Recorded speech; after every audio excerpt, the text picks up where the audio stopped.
Hoy muli, magandang araw. Ito po ang Iparash kay Parash. Ako po si Eli Saludar. Kasama natin si Segjing Parash. Segjing, magandang araw sa iyo. Magandang araw, Paring Eli. Magandang araw naman muli sa ating mga mahal na mga kababayan na naging biktima nitong corruption at of course, itong flood control scam naging bunga ng kanilang kahirapan ngayon dahil sa baha. Wala pong mga flood control projects na nagawa itong administrasyon ni Marcos Jr. Okay, so pag-usapan ho natin at ito hong naging pahayag ni Palace Press Officer at PCO Undersecretary Claire Castro na kung saan ay marami po ang mga nasaktan ng mga teachers, ng mga guro dahil sa parang isa kanyang naging pahayag ay tila may mga guro raw na sila mismo ang nagtuturo sa kanilang mga estudyante para maging walang modo o maging bastos. O, ikaw, Segjing, ano man sabi mo rito? Well, this is uncalled for. Kasi, yung kanyang pagdadaldal parate, lalo na in this particular case, inire-relate niya doon sa nangyayari sa Zamboanga. Yung shooting. Nire-relate niya ito in the sense na yung mga guro doon sa paaralan na yan ay may kinalaman sa utak ng mga, ilan ba ito? Dalawa o isang bata lang? Dalawa. Makasama na isang yung sinasabing hindi mo na suspect. Oh, so, Bali, dalawa lahat. parang sinasabi nitong si Lucaret Castro ng Malacanang na yung pag-iisip ng mga bata may kinalaman yung mga guro dahil hindi sila naturuan ng modo, maayos na modo or maayos na pag-uugali. So, it's a prejudgment, Paring Eli, na only a stupid person can do, no? Kasi nagtuturo ka ng mga guro. Tapos ngayon, mag-aalibay ka, hindi ko naman nilahat yung mga guro. Iilan lang naman. Pero when you talk of some, that is still all, di ba? Kung hindi ka magsasabi ng mga pangalan, kung sino yung tinuturo mo, when you say some, sino sa kanila? Suspect lahat. Suspect lahat. So, talagang kulang-kulang talaga itong babae na ito, Paring Eli. Sige. Anong masasabi mo? Eto, panoorin muna natin at komentaryo natin yung kanya mga naunang Panoorin pahayag. natin itong kalukuhan nitong Lucaret na babae dyan sa Malacanang. Dapat na ang mga kabataan natin ay naggagabayan, hindi lamang ng kanilang mga magulang, kung hindi sa kanila mismong paaralan. Minsan na po natin nakita, mismo ang ibang mga guro ay lumalabag sa ganitong klase ng moralidad. Sila minsan ay nagtuturo sa kanilang mga estudyante kung papaano maging walang modo, lalo-lalo na sa mga nakakatanda or sa mga ibang tao. Panahon na po, hindi lamang po ang gobyerno, lahat po tayo, especially pag nasa school, kayo po ang magsilbing pangalawang guro sa ating mga kabataan. Mga ibang guro. Now, when you speak of ibang guro, sino yung mga ibang guro na yan na nire-repair mo? Because in the totality of teachers all over the country that are supposed to teach their pupils, their students,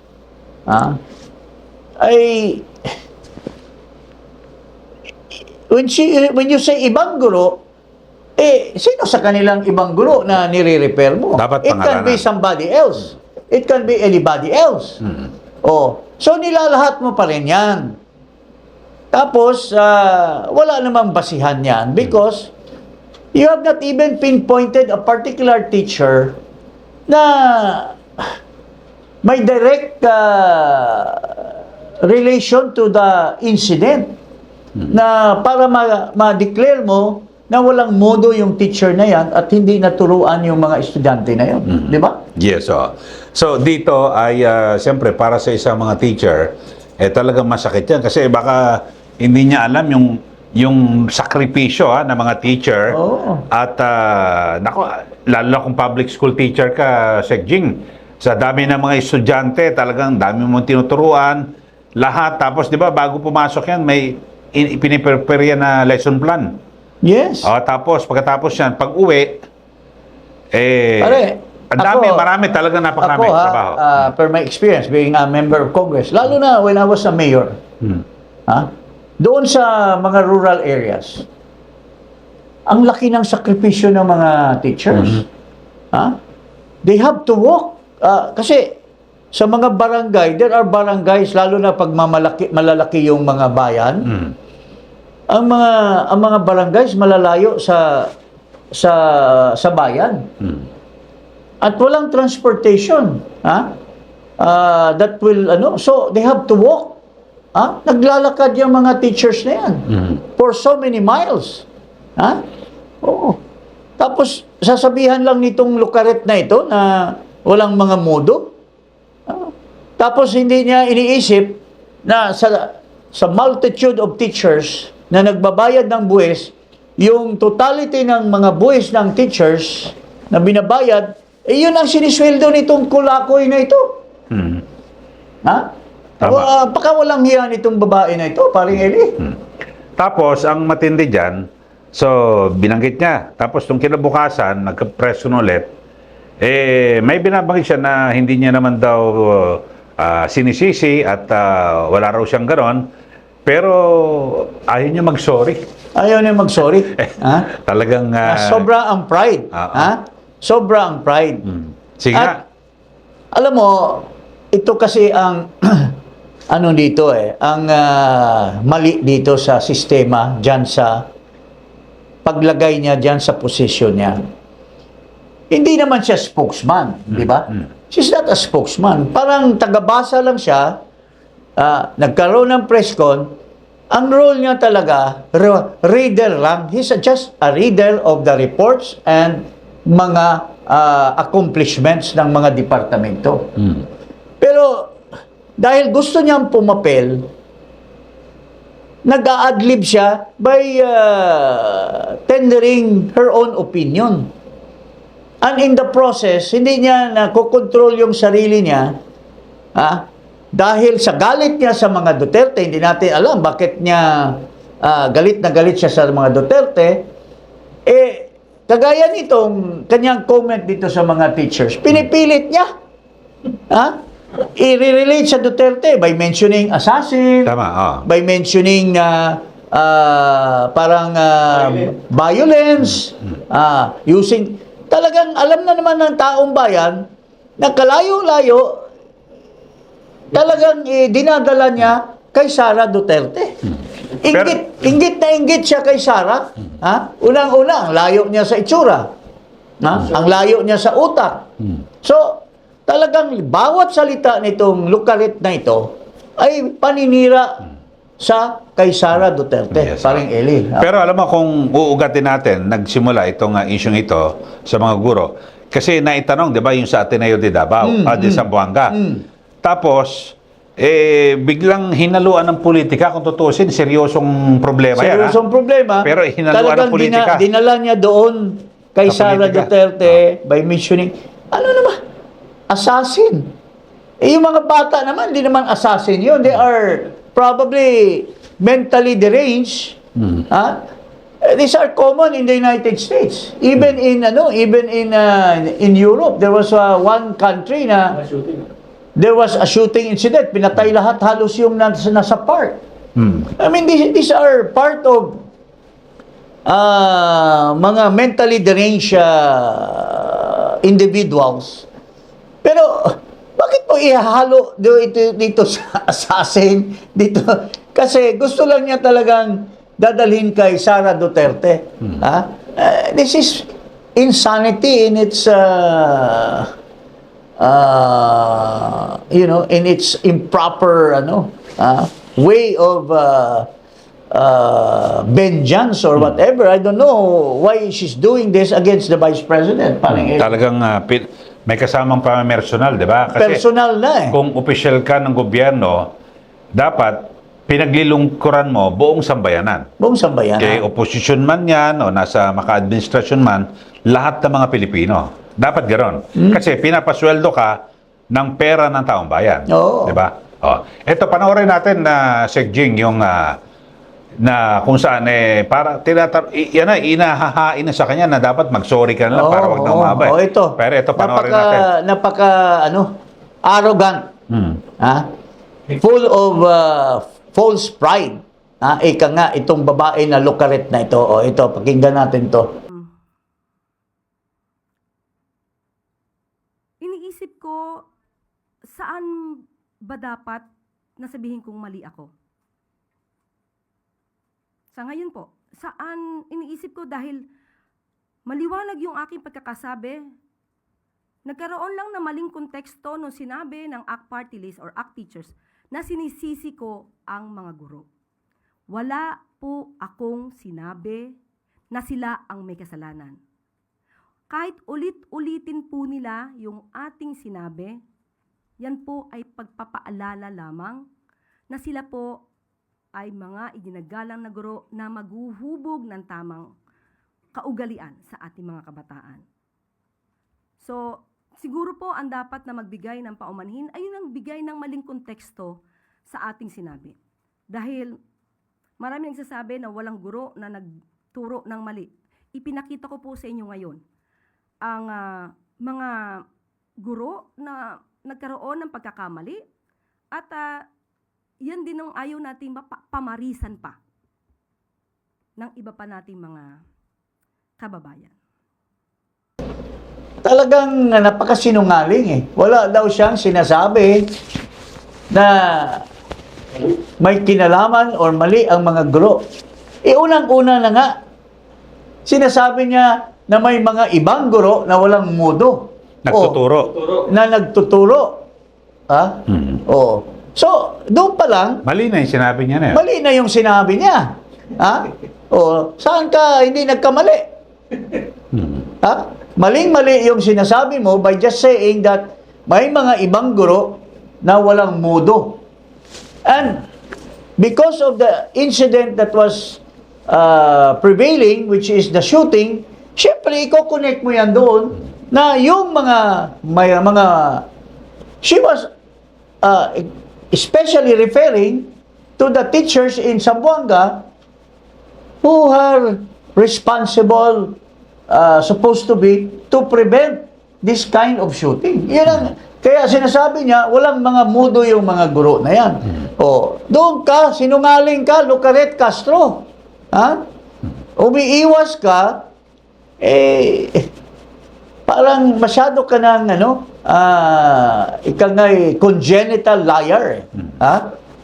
Pero siyempre, hindi maiwasan na merong masaktan na teacher dyan siguro kahit doon na lang siya nag-sorry, nasabi, sa mga nasaktan, humingi po ako ng paumanin. Sana ganun lang. Ngayon, nagsisisi pa siya doon daw sa nagbigay daw ng maling konteksto. Paano nagkakamali ng konteksto? Very clear yung sinasabi mo. Ha?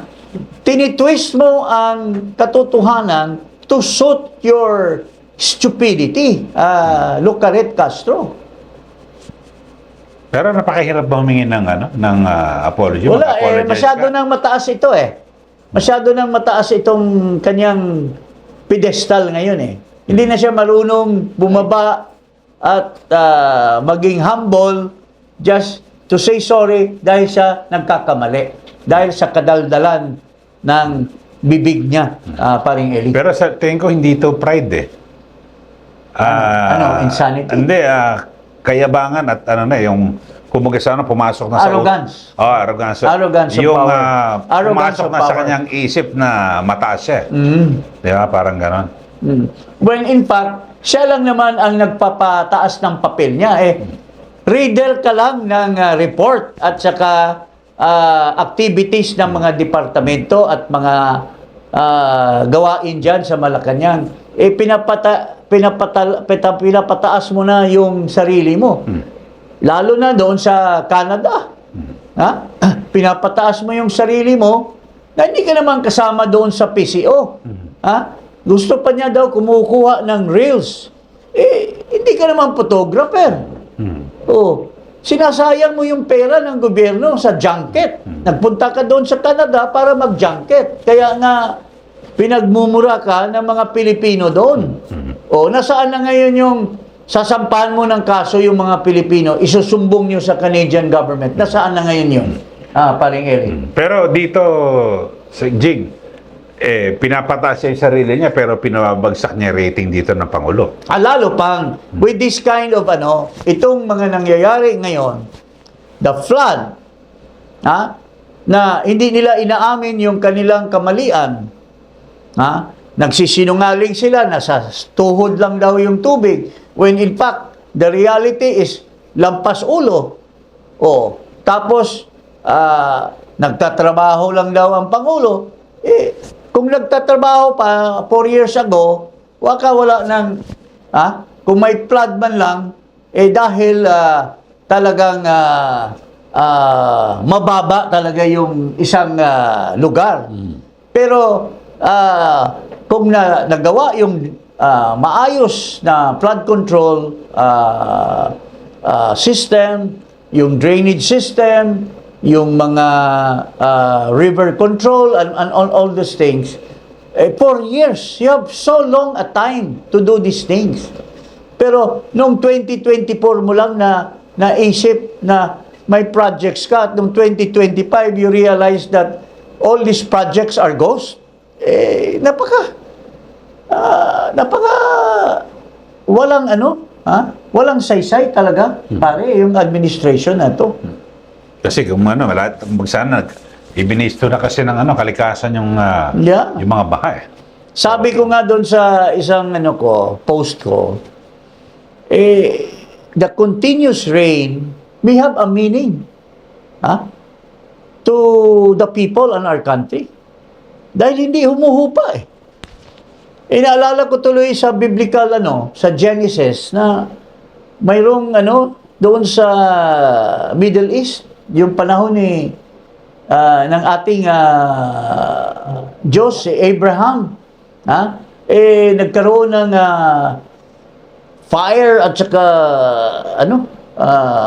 rain fire, at nagguho at na tabunan yung Sodom and Gomorrah, pare, na ano mo ba yan? Just to punish the evil deeds of the leaders and yung mga government people at the time.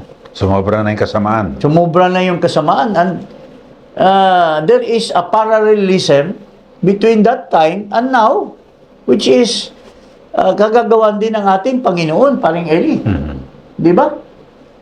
Baka sinusubok ang mga Pilipino. Sinusubukan tayo na, bakit pa kayo hindi gumagalaw? Bakit nyo tinatanggap ang mga pangyayari dyan? Na wala kayong magiging fence-sitter lang kayo.